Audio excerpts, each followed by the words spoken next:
다 같이 한 목소리로 봉독합니다. 의를 위하여 박해를 받은 자는 복이 있나니 천국이 그들의 것임이라.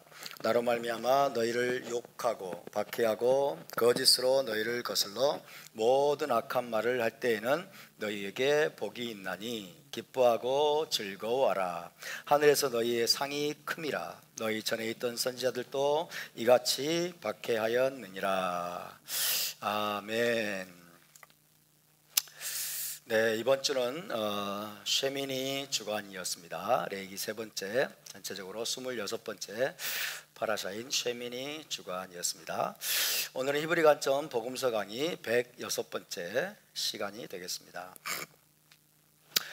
지난주에 우리는 의를 위하여 박해를 받은 자는 복이 있나니 라는 말씀에 대해서 간략하게 살펴보았습니다. 함께 볼까요? 의를 위하여 박해를 받은 자는 복되도다, 행복하다. 네, 의를 위해서 박해를 받을 때 진정으로 행복한 사람이라는 것을 주님께서 말씀해 주고 있습니다. 이스라엘의 역사는 늘 이방 나라들에게 침략을 당하고 박해를 받아온 역사였습니다. 그것은 이스라엘이 유일신 신앙을 가진 나라이고 또 진리의 토라를 가진 나라이기 때문에 이스라엘을 지상에서 멸절하려는 그런 이방 나라들의 공격이었다고 할 수 있겠습니다. 물론 그것은 언약을 배반한 이스라엘 나라에 대한 하나님의 심판이기도 했습니다. 하지만 다른 한편으로는 이스라엘이 의를 위하여 박해를 받은 것이었다고 이야기할 수 있겠습니다. 예수와께서 활동하셨던 1세기 당시에도 유대인들은 로마의 압제하에서 극심한 박해를 받고 있는 그런 상황이었습니다. 그리고 AD 70년 이후에 이방 나라들로 쫓겨난 이후에도 유대인들은 이방 나라들의 잔인한 공격과 박해를 또 견뎌야만 했습니다. 하나님과 언약을 체결하고 진리의 토라를 가진 민족을 지상에서 없애버리려는 것이 사탄의 그런 계획이고 사탄의 음모죠. 그래서 집요하게 이스라엘 나라를 괴롭히고 유대인들을 박해하고 핍박하는 그런 역사를 갖게 한 것입니다. 사실 인류의 역사는 처음부터 늘 다수의 힘 있는 악인들이 소수의 의인들을 공격하고 박해하고 죽이기까지 한 그런 역사였음을 우리가 기억해야 됩니다. 그럴지라도 악인은 의인을 이길 수 없고 어둠은 빛을 이길 수 없습니다. 거짓은 진리를 이길 수 없음을 믿습니다. 또 죽음은 생명을 이길 수 없습니다. 아무리 악인이 득세하면서 선인들과 의인들을 핍박하고 공격한다 하더라도 최후 승리는 누구의 것일까요? 최후 승리는 악인들의 것이 아니고 선인들과 의인들의 것임을 믿으시기 바랍니다. 성경 전체의 핵심 메시지 중에 하나가 무엇입니까? 악에 대한 선의 궁극적인 승리입니다. 이것이 성경 전체의 핵심 메시지입니다. 악에 대한 선의 궁극적인 승리, 이것이 성경의 핵심 메시지입니다. 그러므로 예수와의 제자들은 악과 타협하거나 악에게 굴복해서는 안 되고 오히려 선으로 악을 이겨야 될 줄로 믿습니다. 진리로 우리는 거짓을 이겨야 될 줄로 믿습니다. 의를 위하여 극심한 고난과 박해를 받더라도 의의 길을 끝까지 고수해야만 되는 것입니다. 우리의 목표는 무엇일까요? 아벨로부터 시작된 의인들의 행렬에 동참하는 것입니다. 아벨로부터 시작된 의인들의 행렬에 동참하는 저와 여러분이 될 수 있기를 바랍니다. 그러기 위해서는 우리가 붙들고 있는 의의 메시지로 인해서, 그리고 의의 길을 우리가 고수함으로 인해서 다가올 고난과 박해를 두려워하지 말아야 합니다. 왜 그럴까요? 의를 위하여 박해를 받는 것이 정말로 행복한 일이기 때문에 그렇습니다. 의를 위하여 박해를 받는 자는 복이 있나니. 할렐루야. 자, 그렇다면 왜 예수와의 제자들은 늘 고난과 핍박을 받아야만 하는 것일까요? 좀 쉽게 가면 안 되겠니? 이런 생각이 들 수도 있죠. 좀 쉽게 가면 안 되겠습니까? 왜 예수와의 제자들은 늘 고난과 핍박을 받아야만 하는 것일까요? 그것은 첫째, 예수와만이 이스라엘의 참된 메시아이고 예수와만이 참된 생명의 길이며 또 예수와만이 유일한 구원과 영생의 길이라고 믿고 가르치기 때문입니다. 예수와만이 이스라엘의 참된 메시아입니다. 예수와만이 참된 생명의 길입니다. 예수와만이 유일한 구원과 영생의 길이라고 믿고 가르치기 때문에 우리는 고난과 핍박을 받을 수밖에 없습니다. 예수와 이외에 다른 길은 없다고 주장하기 때문입니다. 하지만 유대인 공동체는 어땠습니까? 예수와의 메시아 되심을 처음부터 거부했습니다. 그죠? 유대인 공동체 차원에서 유대인 공동체는 예수와의 메시아 되심을 거부했고 예수와를 배척했습니다. 지금도 유대인 공동체는 예수와가 타나크에 예언된 그 메시아이심을 믿지 않고 배척하고 있습니다. 따라서 1세기 유대인 사회뿐만 아니라 지금도 유대인 공동체에서 예수와를 메시아로 믿고 따르는 자들은 엄청난 핍박을 받았고 앞으로도 그럴 것입니다. 믿지 않는 세상은 어떻습니까? 믿지 않는 세상도 마찬가지입니다. 예수와만이 길이요 진리요 생명이며 구원과 영생을 위한 유일한 길이라고 증거하면 세상 사람들은 십중팔구 거부하려고 할 것입니다. 세상에는 다양한 종교들이 있습니다. 다양한 종교들이 있고 다양한 신들이 있는데 왜 기독교만이 정답이고 왜 예수만이 유일한 진리라고 주장하느냐? 그러면서 배척할 것입니다. 그들은 기독교가 너무 독선적이고 외골수라고 비난할 것입니다. 종교는 결국 다 똑같은 거 아니냐? 종교는 다 비슷한 것인데 왜 그렇게 기독교는 포용적이지 못하느냐? 라면서 배척할 것입니다. 그러나 예수와의 제자들은 오직 성경대로 믿고 순종할 뿐입니다. 우리는 오직 예수와만이 세상을 죄와 사망에서 건지시고 메시아 왕국과 에덴 동산으로 돌아가게 할 수 있는 유일한 구원자이시고 유일한 메시아이심을 믿습니다. 어떤 고난과 핍박에도 우리는 그와 같은 믿음을 결코 타협하거나 포기할 수가 없습니다. 왜 그럴까요? 그것이 바로 성경적인 진리이기 때문입니다. 예수와만이 이스라엘의 유일한 메시아이심을 믿으시기 바랍니다. 예수와만이 유일한 진리심을 믿으시기 바랍니다. 예수와만이 유일한 영생의 길임을 우리가 결코 포기할 수가 없습니다. 그것 때문에 우리는 어쩔 수 없이 고난과 핍박을 받을 수밖에 없는 것입니다. 둘째로 예수와의 제자들은 진정한 예수와의 제자들은 토라 준행자들입니다. 토라 준행자들로서 지극히 도덕적이고 의로운 삶을 고수하기 때문에 또 세상으로부터 핍박을 받을 것입니다. 디모데후서 3장 12절은 이렇게 말씀합니다. 무릇 마시아 그 예수와 안에서 경건하게 살고자 하는 자는 박해를 받으리라. 예수 안에서 경건하게 살고자 하는 자는 박해를 받으리라. 예수와를 마시아크로 믿고 따르는 제자들은 이 음란하고 폐역한 세상에서도 경건하고 의로운 삶을 살도록 부르심을 받았습니다. 육신의 정욕과 안목의 정욕과 이생의 자랑을 쫓아가는 세상 속에서 오직 의와 경건과 믿음과 사랑과 인내와 온유를 따르도록 부르심을 받았습니다. 우리는 타락하고 부패한 정욕을 따라 행하는 자들이 아니라 가난한 자를 돌아보고 연약한 자를 세워주며 모든 사람에게 선을 행하도록 부르심을 받았습니다. 참된 예수와의 제자들은 세상 사람들처럼 음란하지 않고 탐욕을 부리지 않으며 속임수로 이득을 얻으려고 하지 않습니다. 비방을 당할 때도 되받아치지 않고 원수를 갚지 않을 것입니다. 억울한 일을 당해도 원한을 품지 않을 것이고 기꺼이 용서하려고 할 것입니다. 뿐만 아니라 우리가 소속된 이 사회와 나라를 지탱하기 위해 하나님께서 세우신 초월적인 질서를 끝까지 고수할 것입니다. 예를 들면 예수와의 제자들은 동성애나 동성혼을 반대하고 한 남자와 한 여자의 결합으로 이루어지는 전통적인 가정의 질서를 고수합니다. 성평등이나 젠더 이데올로기 같은 왜곡된 이념을 결코 받아들이지 않습니다. 트랜스젠더 같은 왜곡되고 삐뚤어진 행태를 인정하지 않습니다. 지난주 일요일이 무슨 날이었을까요? 부활주일이었다고 합니다. 지난주 일요일이 부활주일. 우리 유대력 역상으로는 예수님께서 고난도 안 받으셨는데 벌써 기독교에서는 부활해 버리셨어요. 그죠? 고난도 안 받았는데 벌써 부활을 해버리셨어요. 지난주 일요일이 부활주일이었다고 하는데 미국에서는 바이든이 그날을 트랜스젠더의 날로 선포했다고 합니다. 얼마나 기가 막힌 일입니까? 그죠? 부활주일에 대한 모독이죠. 성경적인 하나님에 대한 모독입니다. 트랜스젠더의 날로 부활주일을 선포한 거예요. 이런 일이 지금 벌어지고 있습니다. 또 우리는 성소수자 독재를 조장하는 차별금지법이나 평등법을 끝까지 반대합니다.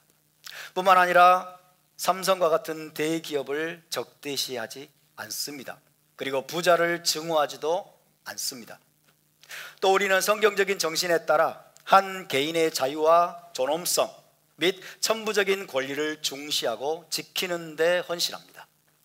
그래서 개인의 자유와 존엄성을 짓밟고 천부적인 권리를 박탈하려는 공산주의, 사회주의 등 무신론적인 좌파 이데올로기를 반대하고 그에 맞서 싸웁니다. 그것은 단순히 정치적인 것이 아니라 공의와 진리를 지키기 위한 정의로운 싸움인 것입니다. 뿐만 아니라 예수와의 제자들은 개인의 자유와 존엄성과 천부적인 권리를 짓밟고 국민을 사실상 노예로 삼기 위해 국가와 정부의 권력을 극대화하려고 하는, 국가와 정부가 절대 권력을 가지려고 하는 거예요. 국가가 정부가 권력을 장악한 다음에는 절대 권력을 갖고서 모든 그런 절대 권력을 가지려는 모든 시도에 반대하고 그에 맞서 싸울 것입니다. 개인의 자유와 신앙의 자유, 표현의 자유 등등은 그냥 얻어진 것이 아니기 때문에 그렇습니다. 그냥 얻어진 것이 아니라 엄청난 투쟁과 전쟁을 거치고 수많은 피를 흘린 후에야 얻어진 것임을 잊어서는 안 됩니다. 따라서 자유를 지키는 데에도 엄청난 투쟁과 싸움이 필요하고 피를 흘림으로써만 지켜낼 수 있음을 알아야 합니다. 자유는 한번 잃어버리면 되찾기가 너무나도 힘들고 어렵다는 것을 절대 잊어서는 안 될 것입니다. 북한과 중국의 존재가 그것을 증명하고 있습니다. 그래서 이번 총선이 대단히 중요합니다. 좌파 이데올로기로 무장한 자들, 성평등, 젠더 이데올로기, 차별금지법, 평등법을 통과시키고 가정을 해체시키고 교회를 무너뜨리려고 하는 세력들이 국회 다수를 장악하느냐, 아니면 자유민주주의 정신에 투철한 그런 세력들이 국회에 들어가서 이 나라를 지키느냐, 이것이 결정되는 중차대한 선거가 이번 총선입니다. 이번 총선을 위해서 여러분 우리가 기도해야 될 줄로 믿습니다. 이번 총선에 우리가 적극적으로 우리의 주권을 행사해야 될 줄로 믿습니다. 자유는 한번 잃어버리면 되찾기가 너무나도 힘들다라고 이승만 대통령께서 돌아가시기 직전에 말씀하셨던 것을 우리는 기억합니다. 자유, 무엇보다 중요한 게 자유입니다. 하나님께서 인간에게 주신 최고의 선물이 무엇일까요? 물론 메시아이시고 물론 토라죠. 그러나 그 이전에 창세기 1장에서부터 하나님께서 인간에게 주신 최고의 선물은 여러분 자유로운 선택권, 자유임을 믿으시기 바랍니다. 자유를 잃어버리면 다 잃어버린 것입니다. 자유를 잃어버리면 다 잃어버린 것이에요. 어느 정치 세력이 개인의 자유와 존엄성을 더 많이 확보해 주려는 방향으로 나라의 정책을 이끌어 가는지, 어느 정치 세력이 개인의 자유를 점점 억압하고 그리고 부자에 대한 증오심을 불어넣고 기업을 해체하려고 하고 차별금지법을 통과시키려고 하는 세력인지 우리는 분명하게 분별해야 될 줄로 믿습니다. 이것은 단순히 정치가 아니고 영적인 전쟁입니다. 창조주 하나님께 순복하고 그 질서대로 이 나라를 이끌어 가려는 세력인지, 아니면 창조주 하나님을 대적하고 사탄 편에 서서 악의 편에 서서 이 나라를 해체하려고 이 사회를 무너뜨리려고 하는 세력인지를 우리는 분명히 알아야 되고, 이 둘 사이에 지금 빅뱅이 일어나고 있습니다. 빅뱅이 대한민국에서 일어나고 있고 미국에서도 일어나고 있고 이스라엘에서도 일어나고 있습니다. 이스라엘이 지금 얼마나 절체절명의 위기입니까? 이란이 이제 이스라엘을 여러분 강력하게 공격하겠다라고 지금 노리고 있고 음모를 꾸미고 있고 공공연하게 그것을 여러분 선포하고 있는데, 이스라엘 안에서 내전은 너무나 심각합니다.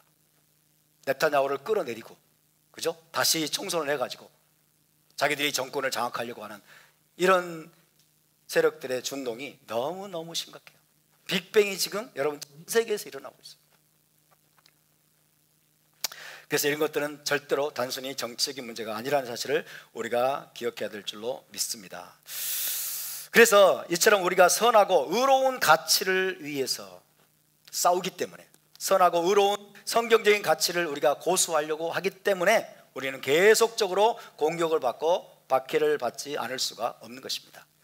정리하면요, 첫째, 우리는 세상과 같이 거짓과 음란과 탐욕에 물들지 않고 그런 풍조에 동화되려고 하지 않기 때문에 미움을 받고 박해를 받을 것입니다.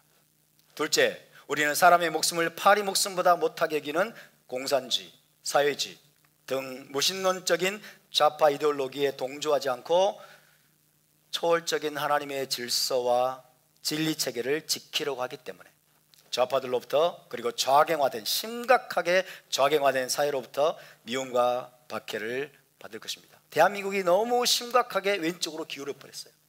너무 좌경화돼 버렸어요. 경화, 기울어졌다는 뜻이에요. 왼쪽으로 너무 심각하게 기울어져 버렸어요.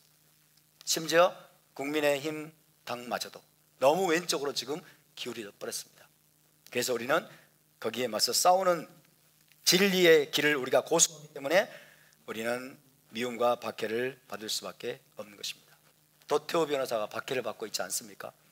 장해찬이 박해를 받고 있지 않습니까? 그것이 작은 표징인 것입니다. 셋째, 우리는 토라가 폐해졌다고 믿지 않고 토라대로 순종하며 의로운 삶을 살려고 하기 때문에 반율법적이고 반토라적인 기독교인들의 미움과 박해를 또 받게 될 것입니다. 예수와를 메시아로 믿고 따르는 제자들은 모든 차원에서 선을 행하고 의로운 도를 고수하며 높은 수준의 경건과 도덕성을 실천하기 때문에 타락하고 부패한 세상으로부터 갖은 비난과 모욕과 박해를 받을 것입니다. 그럼에도 불구하고 우리가 낙심하거나 좌절할 수 없는 이유는 무엇일까요? 메시아 왕국이 바로 그런 자들의 것이기 때문입니다. 할렐루야. 의를 위하여 박해를 받은 자는 복이 있나니 천국이 그들의 것임이라. 아멘. 의를 위해서 기꺼이 고난을 당하고 박해를 당하는 자들이야말로 메시아 왕국을 차지할 자격이 있다라고 예수와께서 말씀하고 계시기 때문입니다. 아멘입니까? 계속해서 11절 12절을 다 함께 읽어보겠습니다. 11절 12절입니다. 시작. 나로 말미암아 너희를 욕하고 박해하고 거짓으로 너희를 거슬러 모든 악한 말을 할 때에는 너희에게 복이 있나니 기뻐하고 즐거워하라. 하늘에서 너희의 상이 큼이라. 너희 전에 있던 선지자들도 이같이 박해하였느니라. 아멘. 이 말씀을 통해 예수와께서는 고대의 선지자들도 자기 백성에게 비슷한 박해를 받았다는 사실을 제자들에게 상기시키고 계십니다. 이스라엘 선지자들은 어떤 사람들이었습니까? 이스라엘 선지자들은 왕이라도 두려워하지 않고 왕의 죄를 지적하며 회개를 촉구하곤 했습니다. 뿐만 아니라 이스라엘의 지도자들과 백성 전체의 죄와 허물을 지적하면서 그들을 강도 높게 책망하기도 했습니다. 그래서 대부분의 선지자들은 환영받기는커녕, 이스라엘 백성에게 환영받기는커녕 오히려 미움과 배척을 받았고 심지어 돌에 맞아 죽을 정도로 심한 박해를 받기도 했습니다. 자신들의 죄와 악행을 적나라하게 지적하고 회개를 촉구하는 선지자의 말이 얼마나 듣기 싫었겠습니까? 죄라고 하는 것은 기본적으로 사람들이 감추려고 하잖아요. 그죠? 감추려고 하고 인정하려고 하지 않습니다. 잘. 결정적인 어떤 계기가 되기 전까지는 죄를 적당히 감추려고 하고 숨기려고 하고 그 다음에 변명하려고 하고 정당화하려는 속성들을 가지고 있죠. 선지자가 확 나타나가지고 그들의 죄를 여러분 적나라하게 지적을 하고 책망하고 회개를 촉구하니까 얼마나 미웠겠어요. 얼마나 듣기 싫었겠어요.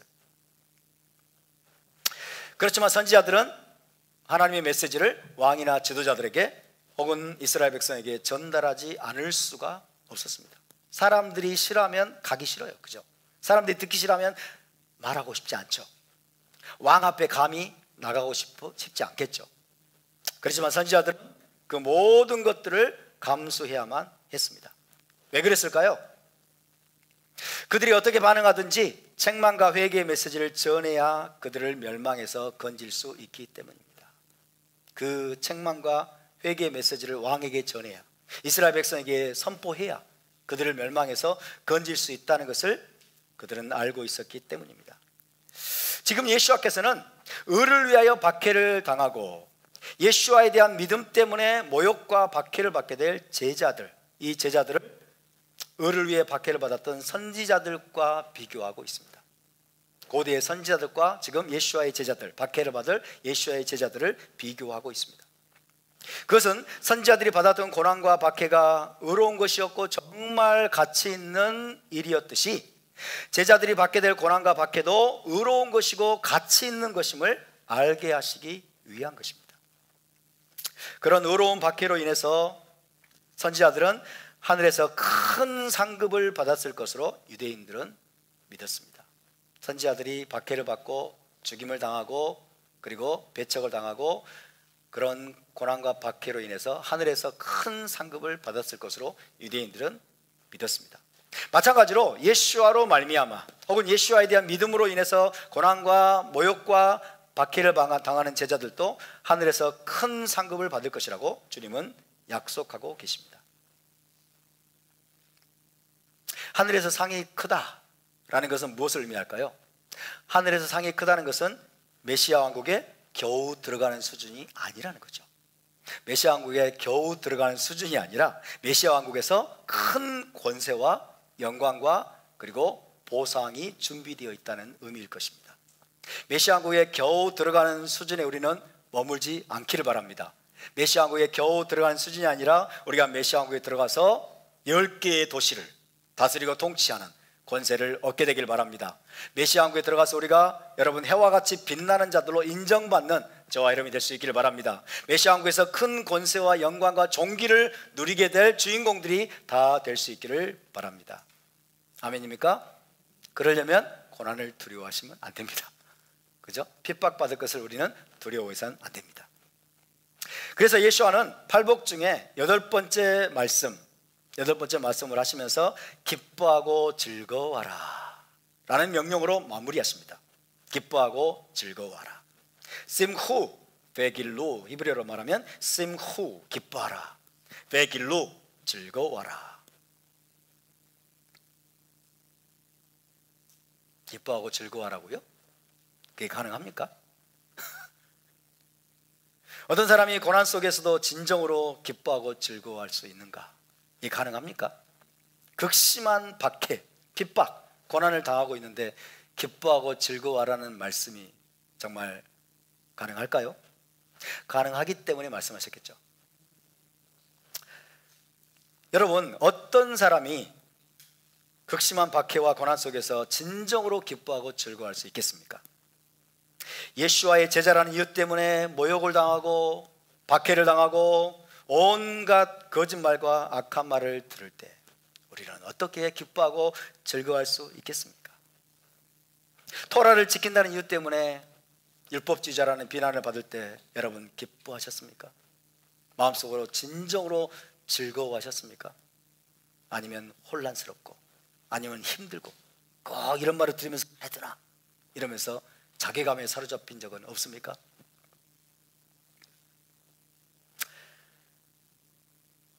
역사적으로 유대인들에게는 언제나 고난과 박해가 따라다녔습니다. 2000년 전에 이스라엘 땅에서 쫓겨난 이후에 유대인들은 쫓겨난 모든 나라에서 말할 수 없는 고난과 박해를 당해야만 했습니다. 조금 살만하면 어느새 온 나라에 반유대주의가 들끓기 시작합니다. 온 나라에 들끓기 시작하는 반유대주의로 인해서 회당이 불태워지고 한순간에 회당이 불태워지고 토라 스크롤이 소각당하는 그런 일을 비일비재하게 당했습니다. 부녀자들은 납치와 강간을 당하고 남자들은 무참히 학살을 당할 뿐만 아니라 겨우겨우 천신만고 끝에 정착했던 그 나라에서 쫓겨나는 일도 밥 먹듯이 당하곤 했습니다. 13세기는 영국에서 쫓겨났습니다. 유대인 공동체가. 그리고 15세기에는 스페인에서 쫓겨났습니다. 나중에는 러시아와 동유럽에서 쫓겨났고 20세기에는 나치에게 600만 명이나 학살을 당하는 비극의 주인공이 되었습니다. 그럼에도 불구하고 지금까지 유대인들이 멸절되지 않고 생존할 수 있었던 비결 중에 하나는 그들이 기뻐하는 법을 잃어버리지 않았기 때문이라고 합니다. 기뻐하는 법을 잃어버리지 않았다. 아무리 큰 핍박의 광풍이 몰아칠 때에도,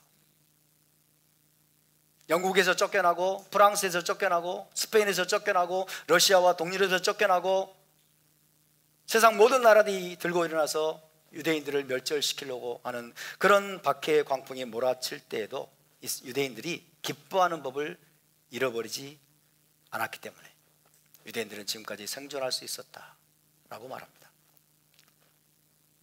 유대인들은 모든 것을 빼앗기고 완전한 좌절과 절망의 구렁텅이로 내던져졌을 때에도 심카토라, 토라 스크롤을 끌어안고서 기쁨의 춤을 추기를 잊지 않았습니다. 하나님, 내가 모든 것을 빼앗기고 이제 나에게 이 토라밖에 남은 것이 없나이다. 이 토라밖에 남은 것이 없나이다. 그렇지만 유대인들은 토라 스크롤을 끌어안고 기쁨의 춤을 추는 법을 잃어버리지 않았습니다. 가장 깊은 절망과 흑암 속에서도 유대인들은 토라로 인한 기쁨을 빼앗기지 않았고 기뻐하는 법을 잃어버리지 않았기 때문에 지금까지 생존할 수 있었다 라고 하는 글을 읽은 적이 있습니다. 정말 공감이 되는 말씀. 이게 유대인들의 파워구나. 이게 언약 백성의 파워구나. 이게 언약 백성들이 생존할 수 있는 비결이구나 라는 것을 제가 깨닫게 되었습니다. 기쁨의 능력이 바로 이것입니다. 특별히 토라로 인한 기쁨이 이 정도로 강력한 것임을 믿으시기 바랍니다. 토라로 인한 기쁨은 단순히 개인적인 기쁨이 아니고 유대인의 공동체적인 기쁨입니다. 유대인 공동체에게 하나님이 주신 이 토라밖에 남은 것이 없는 상황 가운데서도 유대인들은 절망하지 않고 좌절하지 않고 토라 스크롤을 끌어안고 이 말씀을 주신, 토라를 주신 하나님께, 하나님 앞에서 기쁨의 춤을 추면서 지금까지 유대인 공동체가 여러분 생존할 수 있었음을 믿으시기 바랍니다. 그 모든 좌절과 낭만과 그 모든 박해를 이겨낼 수 있었음을 믿으시기를 주의 이름으로 축원합니다. 이처럼 우리도 어떤 고난과 박해와 좌절 가운데서도 기뻐하는 법을 잃어버리지 않기를 바랍니다. 가장 깊은 절망 속에서도 우리는 강력한 기쁨의 능력에 사로잡히는 법을 배워야 합니다. 그 비결이 무엇일까요? 먼저는 유대인들처럼 우리도 토라의 기쁨을 알아야 합니다. 토라가 가장 중요한 기쁨의 근원임을 우리가 알아야 됩니다. 돈이 많이 벌릴 때 사람들은 기뻐합니다. 세상에서 권력을 얻을 때 사람들은 기뻐합니다. 일이 잘 풀릴 때 사람들은 기뻐합니다. 그러나 하나님의 참된 언약 백성 이스라엘의 가장 큰 기쁨은 토라로 인한 기쁨이라는 사실을 기억하시길 축원합니다. 모든 것을 빼앗기고 잃어버린다 하더라도 하나님께서 이스라엘에 계신 토라만 있으면 우리는 다시 일어설 수 있고 우리에게 빛나는 미래가 있음을 믿어야 합니다. 하나님께서 주신 토라야말로 우리가 어떤 순간에도 기뻐하고 즐거워할 수 있는 가장 큰 이유임을 우리가 기억해야 합니다. 2000년 역사, 아니 3500년 동안 세상 이방 나라들은 이스라엘을 이 땅에서 멸절시키려고, 유대인들을 이 땅에서 완전히 다 멸절해 버리려고 모든 노력, 모든 방법을 동원해서 박해하고 공격하고 핍박을 했습니다. 그런데 유대인들은 토라를 빼앗기지 않았습니다. 다 빼앗겼어도 토라를 지켜냈습니다. 토라를 지켜냈고 이 토라의 기쁨을 그들은 결코 빼앗기지 않았습니다. 그래서 오늘 우리가 이렇게 여러분 토라의 기쁨이 우리 가운데까지, 우리에게까지 전해진 줄로 믿습니다. 저와 여러분도 토라를 빼앗기지 아니하고 토라의 기쁨을 빼앗기지 않기를 바랍니다. 둘째로 우리는 하늘의 하나님이 항상 우리와 함께 하시며 우리를 도우시는 기쁨의 원천을 기억해야 합니다. 우리의 기쁨의 원천은 오직 하늘의 하나님이심을 기억하시기를 축원합니다. 시편 16편 11절에서 다윗은 이렇게 노래했습니다. 주께서 생명의 길을 내게 보이시리니 주의 앞에는 충만한 기쁨이 있고 주의 오른쪽에는 영원한 즐거움이 있나이다. 주의 앞에는 충만한 기쁨이 있고 주의 오른쪽에는 영원한 즐거움이 있나이다. 그렇습니다. 오직 하나님이 모든 기쁨의 근원이 되시고 원천이 되십니다. 우리는 사방으로 우겨쌈을 당하고 아무것도 할 수 없는 것처럼 보이는 순간에도 하늘의 하나님을 바라보며 기뻐할 수 있음을 믿으시기를 축원합니다. 그래서 사도 바울은 빌립보 4장 4절에서 이렇게 고면했습니다. 주 안에서 항상 기뻐하라. 내가 다시 말하노니 기뻐하라. 할렐루야. 사도 바울은 기쁨에 초점을 맞췄습니다. 어떤 순간에도 너희는 항상 기뻐하라. 다시 말하노니 기뻐하라 라고 사도 바울은 권면하고 있습니다. 사도 바울이 실제로 이것을 경험했기 때문입니다. 사도 바울은 많은 전도 여행을 다닌 것으로 유명하죠. 사도 바울과 신라가 한 번은 전도 여행 중에 빌립보에 들르게 되었습니다. 그런데 거기서 그들은 로마 관원들에게 붙잡혀서 무지막지하게 두들겨 맞았습니다. 그리고 그런 다음에 감옥에 갇히는 신세가 되었습니다.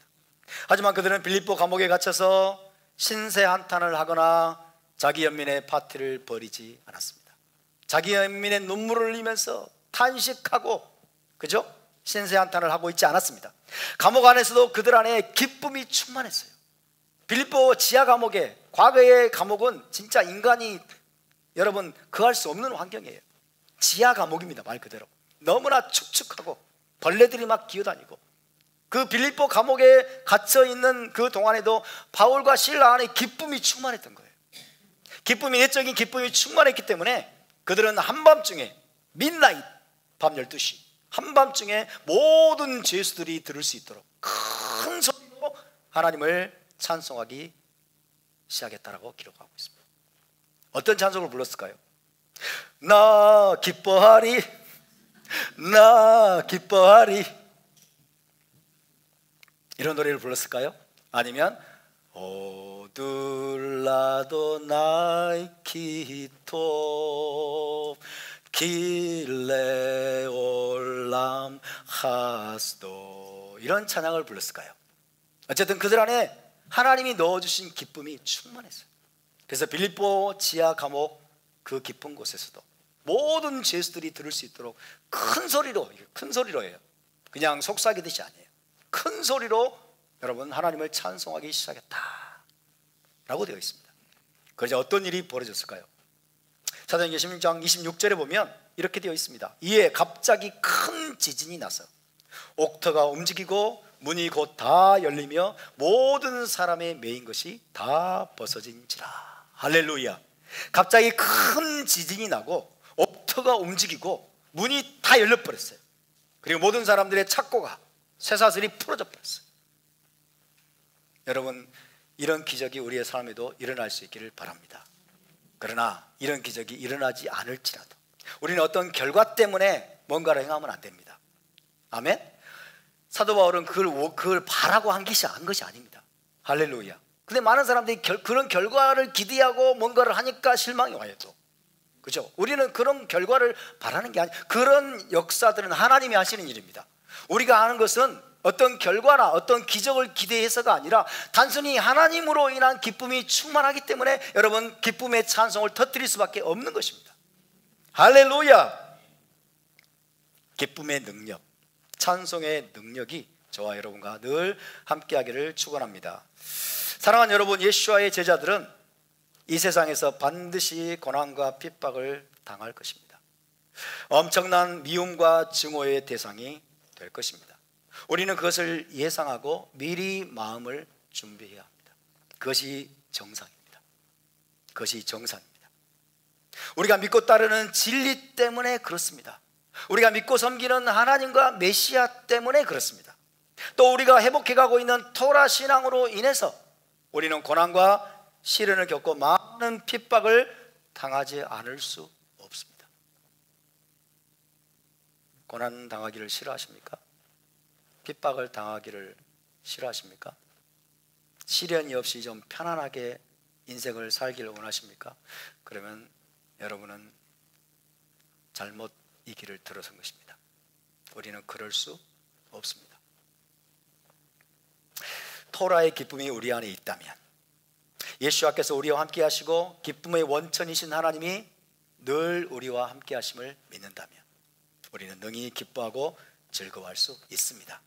또한 우리가 당하는 모든 고난과 핍박으로 인해서 하늘에서 큰 상급을 받을 것이고 메시아 왕국이 우리를 위해 예비되어 있음을 안다면 우리는 기쁨의 찬송을 부르며 날마다 독수리처럼 날아올 수 있음을 믿으시기를 축원합니다. 바룩 하셈.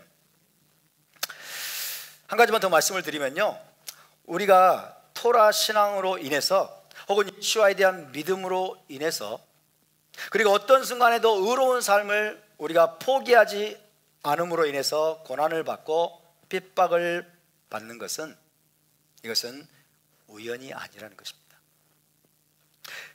그것은 하나님의 계획이라는 것입니다. 그리고 그것이 하나님의 뜻이라는 겁니다. 우리가 고난을 받는 것이 하나님의 뜻이에요. 그리고 하나님의 계획입니다. 이것을 아는 것이 중요합니다. 우연이 아니라 하나님의 계획 안에 있다는 사실입니다. 하나님은 우리가 현 세상에서 많은 고난과 시련과 핍박을 당하는 과정을 통과하기를 원하세요. 그 과정을 통해서 하나님은 우리를 깎으시고 다듬으시고 겸손케 하시고 거룩하게 하시고 또 성숙한 인격의 사람으로 하나님은 변화시키기를 원하시는 것입니다. 아멘. 그렇기 때문에 우리는 고난과 시련과 핍박과 박해를 막 자꾸 피해 보려고, 그죠? 안 당해 보려고 우리가 도망치거나 그것을 면해 보려고 하는 그런 노력들을 기울인다면 그것은 정말 어리석은 것입니다. 고난이 없으면 성숙도 있을 수가 없습니다. 핍박이 없으면 승리도 있을 수가 없습니다. 십자가의 죽음을 통과하지 않으면 부활의 영광에도 참여할 수가 없습니다. 이 땅에서 우리가 예수와로 인한 고난을 통과하지 않으면 메시아 왕국에서의 영광도 우리가 참여할 수 없다라고 사도 바울은 분명히 말씀하고 있습니다. 따라서 현 세상에서 우리가 예수와의 이름 때문에 또 유일하신 하나님을 믿는 신앙과 토라 신앙 때문에 받는 고난과 박해는 선택 과목이 아니라 필수 과목입니다. 우리에게는 정면 돌파만이 있는 줄 믿으시기 바랍니다. 그래서 사도 베드로는 이렇게 권면하고 있습니다. 베드로전서 4장 12절에서 14절을 읽어드립니다. 사랑하는 자들아, 너희를 연단하려고 오는 불시험을 이상한 일 당하는 것 같이 이상히 여기지 말고 오히려 너희가 메시아의 고난에 참여하는 것으로 즐거워하라. 이는 그의 영광을 나타내실 때에 너희로 즐거워하고 기뻐하게 하려 함이라. 너희가 마시는 이름으로 치욕을 받으면 복 있는 자로다. 영광의 영 곧 하나님의 영이 너희 위에 계심이라. 할렐루야. 불시험과 같은 고난과 핍박은 우리를 시험하고 연단하기 위해 다가오는 것이라고 말씀합니다. 그것은 이상한 일이 아니라고 말씀합니다. 이상한 일이 아니라 메시아의 고난에 참여할 기회라고 말씀합니다. 답사, 고난은 기회입니다. 핍박은 기회입니다. 할렐루야. 예수와의 고난에 동참할 기회라고 말씀하십니다. 그렇게 메시아의 고난에 참여해 본 사람만이 주께서 영광 가운데 나타나실 때 진정으로 기뻐하고 즐거워할 수 있다라고 말씀하십니다. 그리고 너희가 예수와의 이름으로 치욕을 당하면 복된 자라고 말씀하십니다. 우리 주님의 가르침과 베드로의 가르침이 똑같죠. 그죠? 의를 위하여 박해를 받는 자는 복이 있나니 라고 말씀하셨는데, 베드로는 예수와의 이름으로 치욕을 당하면 너희가 복된 자라고 말씀하고 있습니다. 야고보서 1장 2절에 4절은 또 이렇게 말씀합니다. 내 형제들아, 너희가 여러 가지 시험을 당하거든 온전히 기쁘게 여기라. 이는 너희 믿음의 시련이 인내를 만들어내는 줄 너희가 알미라. 인내를 온전히 이루라. 이는 너희로 온전하고 구비하여 조금도 부족함이 없게 하려 함이라. 여러 가지 시험을 당하거든 온전히 기쁘게 여기라. 온전히 기쁘게 여기란 말은 기쁘게 여길 수 있다는 말이에요, 없다는 말이에요? 기쁘게 여길 수 있다는 말이죠. 그죠? 여러 가지 시험과 고난을 당할 때 우리는 기뻐할 수 있음을 믿으시기 바랍니다. 우리가 기뻐할 수 있는 것은 우리의 믿음의 선택에 달린 거예요. 우리는 기뻐하기로 선택해야 됩니다. 시험과 고난을 당할 때 혹은 견디기 힘든 핍박을 받을 때에도 우리는 능히 기뻐할 수 있다는 뜻입니다. 그런 믿음의 시련과 역경과 핍박을 통해서 어떤 일이 벌어질까요? 우리 안에서 인내가 길러집니다. 우리 안에서 인내가 길러지고 그 다음에 온전한 인격의 사람으로 성숙해지는 것, 이것이 하나님의 계획이라는 것을 사도 야고보도 밝히고 있습니다. 이는 너희 믿음의 시련이 무엇을 만들어낸다고요? 인내를 만들어내는 줄 너희가 알미라. 믿음의 시련을 안 당하면 인내를 기를 만한 기회가 없어요. 인내가 길러지지 않습니다. 그러나 믿음의 시련이 인내를 만들어내는 줄 너희가 알미라. 인내를 온전히 이루라. 자, 끝까지 참고 기다리고 오래 참으면서 인내를 온전히 이루는 이 과정들을 통과하게 되면 나중에 어떻게 된다고요? 이는 너희로 온전하고 구비하여 조금도 부족함이 없게 하려 함이라. 성숙한 인격, 하나님이 기대하시는 성숙한 인격의 사람으로 그것이 우리를 세워주고 우리를 다듬어서 자라게 만들어준다라고 말씀해 주고 있습니다. 할렐루야. 그렇기 때문에 이 땅에서, 현 세상에서 우리가 예수와의 이름 때문에 혹은 토라의 말씀 때문에 예수와를 믿는다는 이유 때문에, 그리고 우리가 거짓을 배척하고 오직 선하고 의로운 삶을 살기로 결단한 우리의 결단 때문에 많은 고난을 당하고 핍박을 당하고 박해를 당하는 것은 하나님의 계획임을 믿으시기 바랍니다. 이것이 하나님의 뜻임을 믿으시기 바랍니다.